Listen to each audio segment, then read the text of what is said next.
Excuse me. You've used that before. Now, after today, here's what I want you to do. I want you to never use the word excuse or make an excuse again unless you were in public and you passed gas or belch. Then please, for the love of God, say, excuse me, be polite. But outside of that, let's get rid of the excuses, because excuses are just a mental crutch. They're a lie we tell ourselves to protect our fragile egos. And trust me, your ego and my ego are pretty darn fragile. We deal with fear every single day. So we fail at something and somebody calls us out on it. Ed, how come you didn't lose the weight you said you're going to, big boy? And I say, well, it's because of the donut shop around the corner. And I instinctively will blame something, somebody, or some event to protect my fragile ego. Now, there's a lot of fear. A lot of different types of fear. I'm going to mention a few of them because I want to give you an idea of what you're up against so that you can pinpoint the ones that are the worst. We deal with all of them, but they are the fear of failure, fear of success, fear of the unknown, fear of responsibility, fear of embarrassment, fear of change. Now, these are just a few of them, but they're the major ones.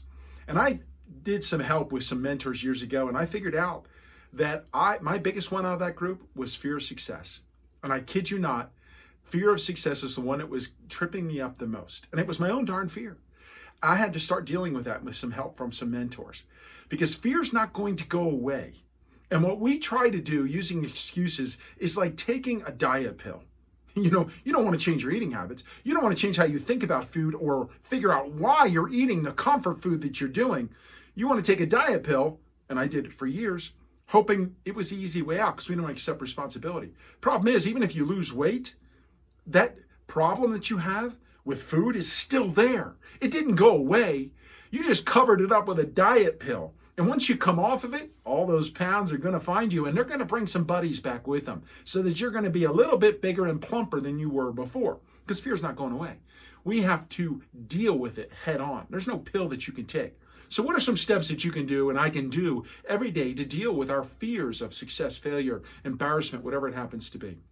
Well, number one, you got to admit it. Look, you're afraid and I'm afraid. We are big chickens. That's just the way it is right now. Let's admit it and accept responsibility for our life, because my life is mine. And if there's challenges with it, there's areas that are wrong, it's my fault. I got to accept responsibility. Can't do that until I admit that I'm afraid. I'm afraid to fail. I'm afraid to succeed. I got to deal with those things. Once you do, you can move on to the other things. Your next step is spend some time in prayer.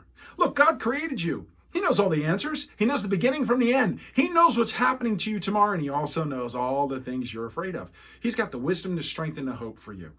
Get in front of him and spend a little time with him each and every day. Number three, get some perspective. I love this one.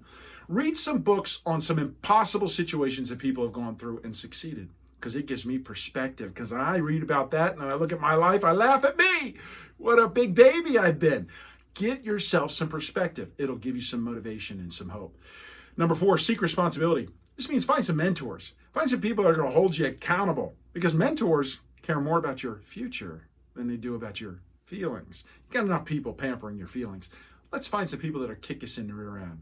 And lastly, excuses are highly contagious. So practice social distancing, which means that you've been practicing this for 1.5 years now due to COVID, so you should be good at it. But you got friends and family that are masters at making excuses. Practice social distancing. I didn't say leave them forever. Just protect yourself. Put a little distance between yourselves, because it's contagious. Follow these steps, and you'll start facing that fear and overcoming it. And one day you'll master it, so that you don't have to use excuses like a crutch every single day.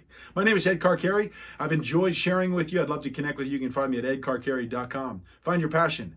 Find your life.